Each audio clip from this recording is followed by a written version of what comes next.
Assalamualaikum warahmatullahi wabarakatuh. Di hadapan saya sekarang ada Nintendo OLED Limited Edition terbaru iaitu The Legend of Zelda Tears of the Kingdom. Video kali ni simple saja, saya just nak unbox, tunjuk kepada anda produk dia macam mana. Kemudian saya akan kongsikan dengan anda adakah masih berbaloi untuk kita beli sebuah konsol yang umur dia dah hampir 2 tahun ni. Anda bersama saya Ashraf Jeffrey dalam channel YouTube Mona Lisa. Kalau anda belum tekan butang subscribe, pastikan anda tekan butang subscribe dan juga butang loceng yang ada dekat tepi dia.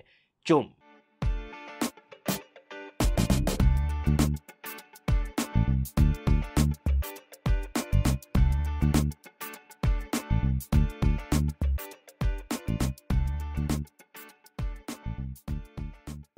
Okay guys, actually ini adalah Nintendo Switch kedua saya. Masa PKP baru ni, saya ada beli second hand sebiji Nintendo Switch standard version untuk main Mario Party dengan anak-anak. But then, bila habis je PKP, saya jual balik. Cuma, lepas saya review Steam Deck dan juga Aya Neo, which is satu handheld konsol ataupun PC, nafsu saya terhadap handheld konsol ni naik. And kebetulan pula, Nintendo nak launch Nintendo Switch OLED Limited Edition terbaru mereka iaitu The Legend of Zelda Tears of the Kingdom ni. Saya pun rembat satulah. Harga dia RM1,499 Malaysia. Kalau anda berminat untuk beli dari seller yang saya beli ni, saya sediakan link dalam ruangan description box below. Apa yang menarik dengan seller yang saya beli ni, mereka bukan sahaja jual produk ni, tapi mereka ada buat special service.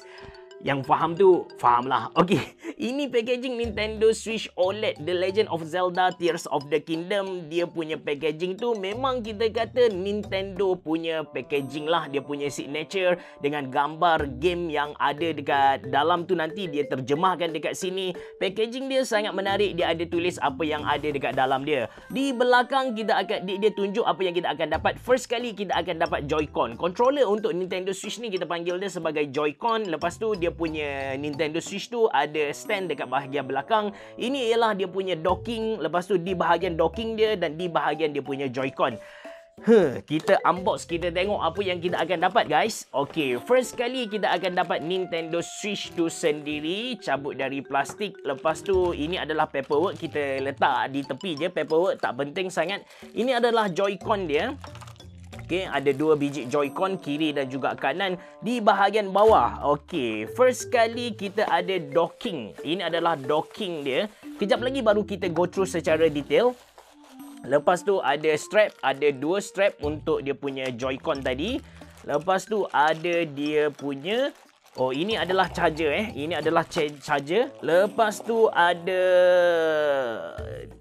joystick. Ini adalah docking untuk joystick sahaja. Dan last kali kita ada satu HDMI kabel. Okay, first kali kita tengok dia punya adapter. Dia bagi yang 2 pin punya. Dia punya watt ialah 39 watt. Pastikan anda tak hilang benda alah ni, sebab kalau anda ganti dengan adapter smartphone anda, dia punya charging rate, charging speed tu tak sama. Yang ni memang laju gila. Kemudian dia bagi adapter untuk controller kita, which is kita boleh masukkan Joy-Con dekat sini. Okey, masukkan 1, masukkan 2.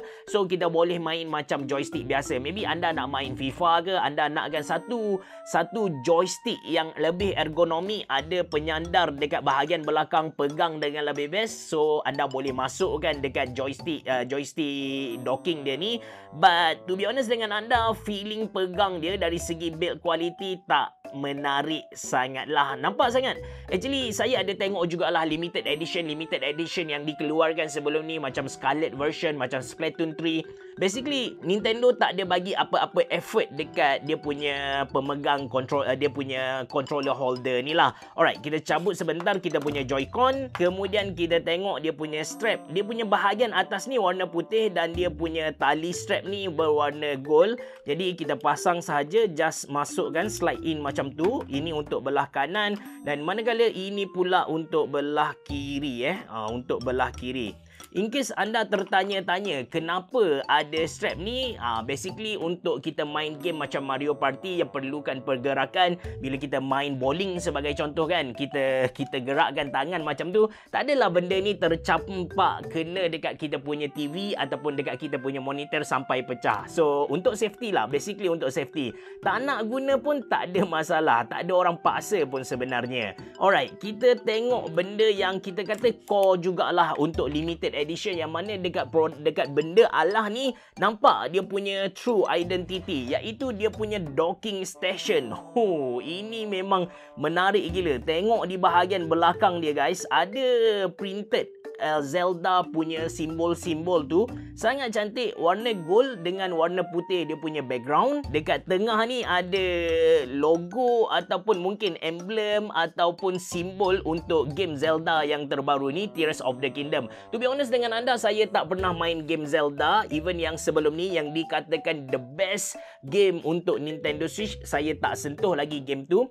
Cuma saya ada baca forum, saya ada baca dekat Reddit, orang kata yang untuk Tears of the Kingdom ni sebenarnya layak dipanggil DLC sahaja, bukanlah game Zelda yang baru. Dia hanya penambahbaikan daripada yang sebelum ni. So saya fikir macam kalau saya main yang latest ni, insyaAllah saya boleh fahamlah game yang sebelum ni. Untuk makluman anda, kalau anda beli Nintendo Switch OLED Limited Edition The Legend of Zelda Tears of the Kingdom, dia tak datang sekali dengan game.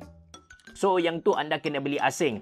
Okey, untuk docking ni, in case anda tertanya-tanya apa function benda Allah ni, benda ni kita guna bila mana kita nak sambungkan ke TV, sambungkan ke TV ataupun ialah sambungkan ke kita punya monitor. Kita ambil dia punya Nintendo Switch, masukkan dekat bahagian tengah ni. Ataupun kalau anda nak charge dia pun anda boleh guna benda Allah ni. Dekat bahagian belakang, which is dekat sini pun ada logo, ada touch untuk Zelda tadi. Dekat bahagian kanan ada gold, dekat bahagian kiri ada gold. Kita boleh tarik keluar, dan dekat sini anda boleh nampak lah ada input output connection. Atas sekali ada AC adapter, lepas tu ada HDMI out, and ada LAN cable, ada LAN untuk connection internet yang lebih stable. So basically kita cucuk dekat belakang ni kan tadi, dan kita akan keluar dekat sini. Ini adalah kabel management yang agak menarik Nintendo buat kepada kita. Di bahagian bawah ni sebenarnya dia macam getah sikit, so bila kita letak di atas meja susah jugalah nak bergerak.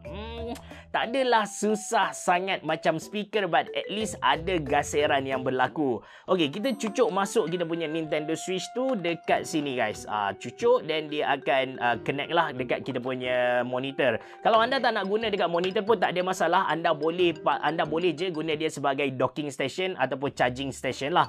Okey, now kita tengok produk utama kita. Sambungkan dulu dia punya Joy-Con kanan, settle, kiri pula, settle. Okey guys, persembahkan kepada anda Nintendo Switch OLED Limited Edition The Legend of Zelda Tears of Kingdom.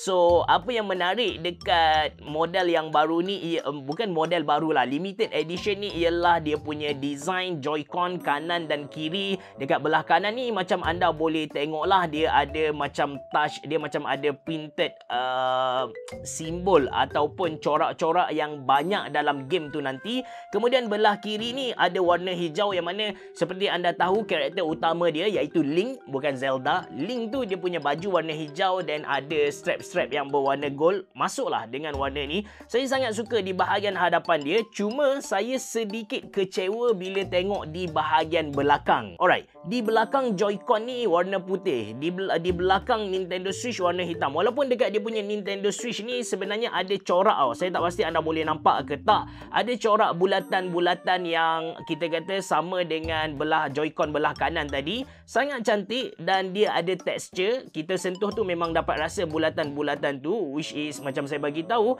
dia punya finishing memang cantik lah. Cuma yang saya kecewa adalah dia punya Joy-Con dan juga dia punya body main Switch main body untuk Switch ni tak sama. Bagi saya kalau Joy-Con belah belakang dia warna putih, sepatutnya Switch yang dia bagi kita ni warna putih lah. Ataupun kalau Switch di bahagian belakang ni warna hitam, sepatutnya belakang Joy-Con ni warna hitam. Nampak lebih seragam, tak cacah merba macam ni. Itu saya punya macam personal opinion lah. And macam biasa di bahagian belakang ni kita boleh buka dia jadikan stand.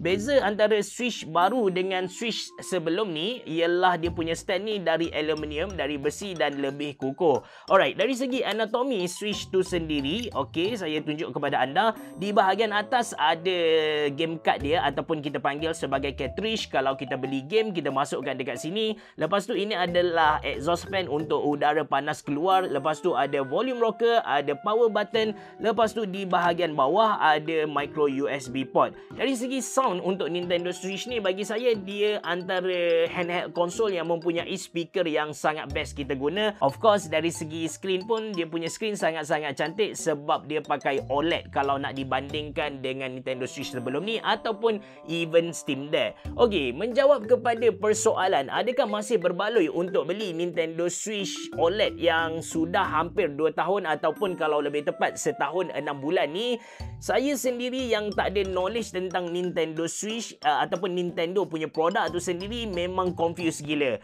Saya bimbang takut nanti kalau saya beli sekarang lagi 2 bulan, 3 bulan keluar konsol yang baru macam membazir gila kan. So saya tanya AI, saya tanya ChatGPT, saya tanya Bing AI tapi saya tak dapat satu jawapan yang konkret. So at last saya kena refer manusia juga. Saya cari kawan yang memang guna Nintendo Switch. Saya tanya dia sama ada berbaloi lagi ke saya nak beli atau kalau saya beli akan keluar konsol baru dalam masa terdekat. Dia punya jawapan simple saja. First kali kita kena tahu yang Nintendo Switch ni spesifikasi dia rendah. Dia tak sama macam Xbox, dia tak sama macam PS yang mana mereka fight dari segi spesifikasi supaya dapat bagi grafik kepada kita, grafik terbaik kepada kita.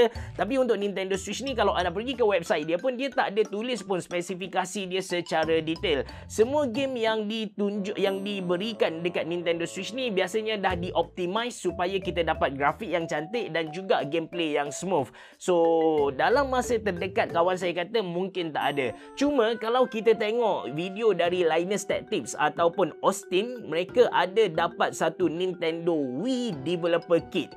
Mungkin dalam masa terdekat akan ada Nintendo Wii lah yang baru punya. Untuk Nintendo Wii ni pun saya punya pandangan, dia kalau kita tengok balik sejarah, Nintendo Wii dibuat supaya kita dapat bermain dengan kawan. Dia ada dia punya own Joy-Con kan masa tu kan. Tapi sekarang benda tu dah ada dekat Nintendo Switch. Untuk produce Nintendo Wii, mungkin mereka akan fight dari segi grafik. Mereka nak fight Xbox dan juga PS. Ataupun mungkin juga dia akan lebih VR compatible. Kita boleh main game VR lah. Kalau tak, Nintendo Switch tak akan laku seperti mana Nintendo Switch OLED ni lah.